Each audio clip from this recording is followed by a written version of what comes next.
Assembly డ్రైవర్ Shri P Vishnukumar Raju garu మాట్లాడతారు.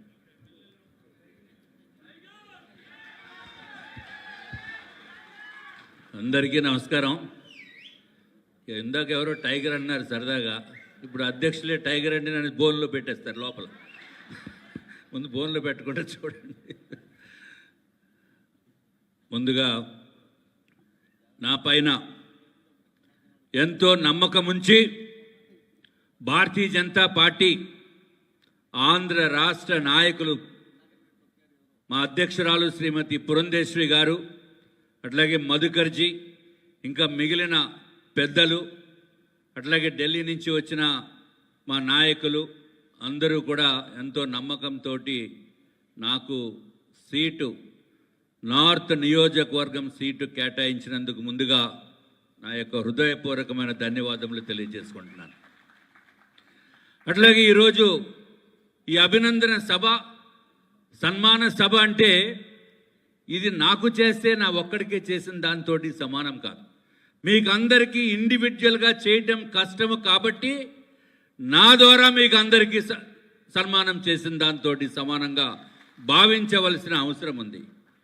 ఒక ప్రజాప్రతినిధికి చేస్తే ఎవరైతే ప్రజాప్రతినిధిని ఎన్నుకున్నారో వాళ్ళందరికీ సన్మానం చేసిన దాంతో సమానం అని చెప్పి మీరందరూ కూడా దయచేసి గుర్తుంచుకోవాల్సిన అవసరం. మీ అందరి తరపున మాకు పార్టీ ఈరోజు ఈ కార్యక్రమాన్ని ఏర్పాటు చేసినందుకు మా అధ్యక్షుల వారికి, రవీందర్ రెడ్డి గారికి, అట్లాగే కేంద్ర మంత్రివర్యులు, మేము బీజేపీ వరం అంటాం, భీమవరం వెళ్తే నా సెల్లో కూడా బీజేపీ వరమనే పెట్టుకుంటాం, శ్రీనివాస్ వర్మ గారికి, అట్లాగే మన ఆరోగ్య శాఖ మంత్రివర్యులు సత్యకుమార్ గారికి, మేడం పురంధేశ్వరి గారికి, పార్లమెంటు సభ్యురాలు అధ్యక్షురాలు మాకు వారికి, అట్లాగే ఎన్ఈఆర్ గారికి, కాశీరాజు గారికి, మన మాధవ్ గారికి, ఇంకా వేదిక మీద ఉన్న ప్రతి ఒక్కరికి కూడా, వేదిక వెనకాల వేదిక ముందు ఉన్న ప్రతి ఒక్కరికి కూడా నా నమస్కారములు తెలియజేసుకుంటూ, ఇది గెలుపంటే చాలా చిన్న విషయం అని అనుకోవద్దు దయచేసి. భారతీయ జనతా పార్టీకి వచ్చిన సీట్లు మీరు అబ్జర్వ్ చేస్తే 8 మందిని ఎమ్మెల్యేలని గెలిపించడానికి కారణం భారతీయ జనతా పార్టీ, తెలుగుదేశం పార్టీ, జనసేన 3 పార్టీల ఉమ్మడి కూటమి అభ్యర్థులుగా ఎంతో ధైర్య సాహసాలతోటి పోటీ చేసిన వ్యక్తులు ఎవరు ఉన్నారంటే అది భారతీయ జనతా పార్టీ. దానికి కారణం, అరే ధర్మవరంలో మనకు భారతీయ జనతా పార్టీ ఉన్న కేడర్ ఏంటో ఎంతో అందరికీ తెలుసు. అటువంటి పరిస్థితుల్లో మన సత్యకుమార్ గారు అక్కడికి వెళ్ళి, ఏదైతే ధర్మవరం పేరుకే ధర్మం ఉండి కానీ అక్కడంతా అధర్మం వెళ్తాంది, దాన్ని ఛేదించి విజయం సాధించి వచ్చిన మన ఆరోగ్య శాఖ మంత్రివర్యులకి ముందుగా మన నార్త్ నియోజకవర్గ ప్రాంగణం ఇది, అంటే నార్త్ నియోజకవర్గంలో ఉంది కాబట్టి ఒకసారి నార్త్ నియోజకవర్గం తరపున, భారతీయ జనతా పార్టీ తరపున మీకు ధన్యవాదములు తెలియజేసుకుంటున్నాం. అట్లాగే శ్రీనివాస్ వర్మ గారు, ఇందాక మాధవ్ గారు చెప్పారు, అంత అద్భుతమైన ప్రయోగాలు అవనివ్వండి, లేకపోతే ఏదైతే అవనివ్వండి, ఎంతోమంది కార్యకర్తలు మనం ఎప్పుడైనా ఎమ్మెల్యే అవుతామా, మనం ఎప్పుడైనా ఎంపీ అవుతామా అనుకుని వారికి ఇది ఒక నిదర్శనంగా మనం భావించవలసిన అవసరం. అట్లాగే ఎన్ఈఆర్ గారి విషయం, ఆయన దీంతో అక్కడ కష్టం, చాలా కష్టం, ఆయన వారు గెలుపొందటము చాలా చాలా సంతోషము. ఎక్కడైతే మనము 2 సీట్లు ఓడిపోయామో అది నేరోలో పోయింది దురదృష్టవశాత్తు. కానీ మన హిట్ రేషియో చూస్తే 80% మనము గెలవటం జరిగింది. అట్లాగే 3 పార్లమెంటు సభ్యులు మనకి గెలవటం అంటే 11 మంది, 8 + 3 11. మన జగన్మోహన్ రెడ్డికి ఎన్ని వచ్చినాయి? 11. వాళ్ళు మనం ఒకటే. అంటే మనం అంత పెద్ద ఎత్తున ఎదిగామని చెప్పి మనం కూడా ఆలోచించవలసిన అవసరం ఉంది. అరే జగన్మోహన్ రెడ్డి ఆయన ఇదివరకు దుష్ట పరిపాలన ఏ విధంగా ఉందో అందరికీ తెలుసు. ఆంధ్ర రాష్ట్రంలో మొట్టమొదటిసారిగా జగన్మోహన్ రెడ్డి పైన వ్యతిరేకంగా మాట్లాడిన వ్యక్తి నేను. వ్యక్తి అంటే నేనేదో గొప్పగా నాకేదో కొమ్ములు వచ్చాయని కాదు. భారతీయ జనతా పార్టీ తరపున ఉన్నాను కాబట్టి నన్ను ఇవాళ ఇలాగ ఉండించాడు. లేకపోతే ఇవాళ కుట్టుకుంటానో లేకపోతే ఏదో పట్టుకుని నడుచుకునే పరిస్థితి చేసేద్దరు జగన్మోహన్ రెడ్డి.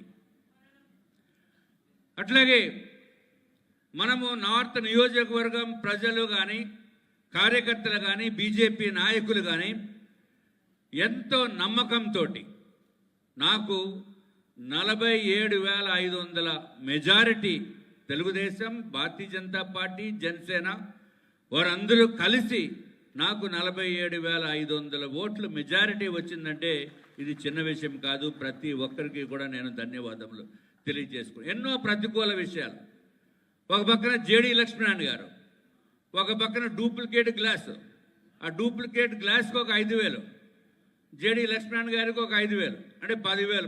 మన ఓట్లు 10,000 అక్కడ పోయినట్టే. అయినప్పటికీ కూడా 47,500 మెజారిటీ రావటం అంటే 8 మంది ఎమ్మెల్యేలు గంట మనకి అత్యధికమైన మెజారిటీ ఇక్కడ నార్త్ నియోజకవర్గ ప్రజలు ఇచ్చినందుకు వారికి ప్రత్యేకమైన ధన్యవాదములు తెలియజేసుకుంటున్నాం. అట్లాగే ఇండివిజువల్గా కూడా ఎక్కడో మా ఫ్రెండ్ సడన్గా వచ్చాడు, అరే నువ్వెప్పుడు వచ్చావంటే అమెరికా నుంచి ఒక్క ఓటు గురించి వచ్చి వేసాడంటే నాకు కళ్ళంట నీళ్ళు తిరిగినాయి. అరే ఒక్క ఓటు గురించి ఎందుకు అంత దూరం నుంచి వచ్చావు? 5 లక్షల రూపాయలు ఖర్చు పెట్టుకుని. అటు నాలాగా లావుగా ఉంటాడు, బిజినెస్ క్లాస్ తప్ప మామూలుగా రాలేడు. కాబట్టి అట్లాగే బ్రెజిల్ నుంచి వచ్చి ఓటు వేశారు. ఎంతోమంది స్వచ్ఛందంగా, మహిళలు స్వచ్ఛందంగా అపార్ట్మెంట్స్లో ఒక దీక్ష పెట్టుకుని అందరినీ ఓటింగ్ దానికి వచ్చేటట్టు పోలింగ్ బూత్ల్లో గంటల తరబడి నుంచుని ఓట్లు వేసిన వారికి కూడా ప్రత్యేకమైన ధన్యవాదములు తెలియజేసుకుంటున్నాం. అట్లాగే చదువు ఉండి, బుర్ర ఉండి, జ్ఞానము లేని అజ్ఞానులైన వాళ్ళు వైసీపీ వెనకాల తిరిగిన దేన్నో వాసన చూసి తిరుగుతూ ఉంటాయి. అలా తిరిగిన వ్యక్తుల్ని ఈ ఆంధ్ర రాష్ట్ర ప్రజలు మర్చిపోకూడదని చెప్పి తెలియజేసుకుంటున్నాం. ఎంచేతంటే నేను ఒక ఎలక్షన్ ర్యాలీలో ఒక రౌడీ అని చెప్పి పిలిచాను. నేను ఇక్కడ ఎవరైతే నార్త్ నియోజకవర్గంలో ఉన్న వ్యక్తిని ఒక రౌడీ చేష్టలు చేస్తున్నాడు, దుర్మార్గపు ముఖ్యమంత్రి అన్నాను. ఈ 2 మాటలు. దాంతో నన్ను అరెస్ట్ చేశారు. నిజంగా నాకు అరెస్ట్ వారెంట్ వెళ్ళి బెయిల్ తీసుకుని వచ్చి నేను క్యాంపెయిన్ చేసుకున్నాను.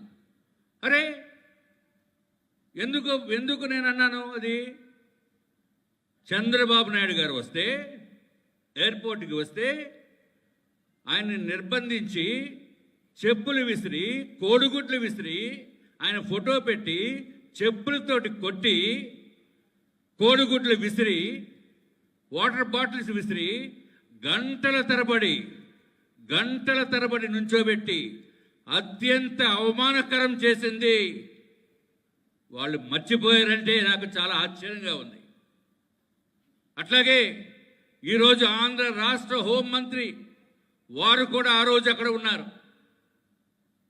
కానీ ఇప్పుడు ఎవరు మాట్లాడటం లేదు.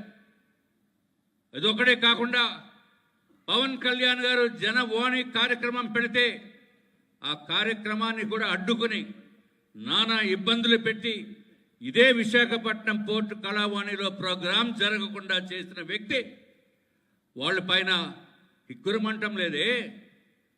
ఏమైంది రెడ్ బుక్? ఒక చిన్న మాట మేమంటే నేను మమ్మల్ని తీసుకెళ్లి అరెస్ట్ చేసేదే. మరి పోలీసు ఏమైంది? పోలీసు వ్యవస్థ ఏమైంది?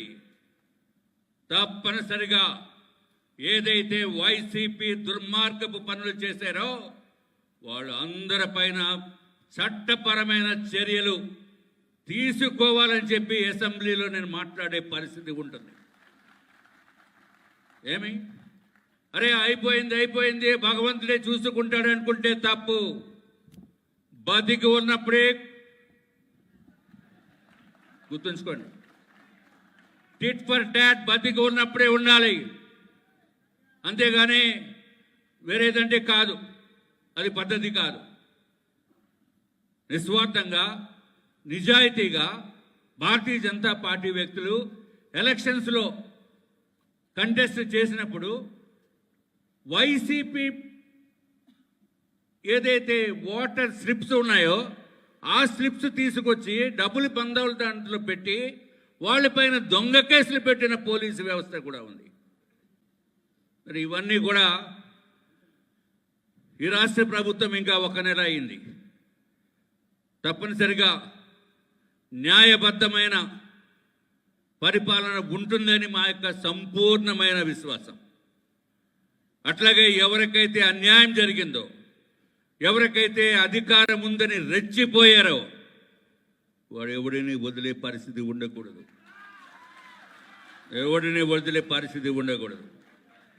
మాటలు ఒకటే కాదు, చేతల రూపంలో చూపించవలసిన బాధ్యత ఉంది అని చెప్పి మీ ద్వారా అందరికీ కూడా తెలియజేసుకుంటూ, నాకు ఈ అవకాశం ఇచ్చిన పెద్దలకి అందరికీ కూడా ధన్యవాదములు తెలియజేసుకుంటూ, నాతో పాటు 5 సంవత్సరాలు 2019 నుంచి 2014 నుంచి 19 వరకు నడిచి ఓడిపోయిన తర్వాత కూడా నాతో పాటు మా వాళ్ళు కలిసి పనిచేసి నిస్వార్థంగా పనిచేసిన వాళ్ళు, నాతో పాటు తిరుగుతూ నాతో పాటు ఉంటూ నాకు ధైర్యాన్ని ఇచ్చి మేమున్నాము వెనకాలని చెప్పిన మన వాళ్ళందరికీ కూడా నేను ధన్యవాదములు, ప్రత్యేకమైన ధన్యవాదములు తెలియజేసుకుంటూ, ఈ 5 సంవత్సరాల కాలంలో తప్పనిసరిగా ప్రతి ఒక్కరికి న్యాయం చేస్తామని చెప్పి మీకు అందరికీ కూడా తెలియజేసుకుంటూ సెలవు తీసుకుంటున్నాను. నమస్కారం. Thank you sir. మనల్ని ఉద్దేశించి రాష్ట్ర ఆరోగ్య శాఖ మంత్రి శ్రీ సత్యకుమార్ గారు మాట్లాడతారు. భారత్ మాతాకి. ఆయన ఢిల్లీ నుంచి వచ్చారు, నేను విజయవాడ నుంచి వచ్చా, మేడం రాజమండ్రి నుంచి వచ్చారు. ఇంతేనా? భారత్ మాతాకి. సభాధ్యక్షులు, భారతీయ జనతా పార్టీ జిల్లా అధ్యక్షులు రవీంద్రారెడ్డి గారికి, రాష్ట్ర బీజేపీ అధ్యక్షులు, పార్లమెంటు సభ్యులు పెద్దలు దగ్గుపాటి పురంధేశ్వరి గారికి, కేంద్ర మంత్రివర్యులు, ఆంధ్ర రాష్ట్రం నుండి ఆంధ్ర ప్రజల భారతీయ జనతా పార్టీ కార్యకర్తల ప్రతినిధిగా ఢిల్లీలో మన అందరి ప్రియతమ ప్రధాని నరేంద్ర మోడీ గారి మంత్రివర్గంలో మంత్రి సోదరులు శ్రీనివాస్ వర్మ గారు, అసెంబ్లీ టైగర్. నేను మొదటిసారి అసెంబ్లీకి పోయినప్పుడు అది యాదృచ్ఛికమో తాత్కాలికమో కానీ నేను ఆయన పక్కనే కూర్చోన్నా. మొదటిసారి అసెంబ్లీకి పోయినప్పుడు కాస్త అది ఇది ఉంటుంది కదా, అట్లా ఒక వర్గం అని కాదు, లేదా ఒక వర్ణం అని కాదు,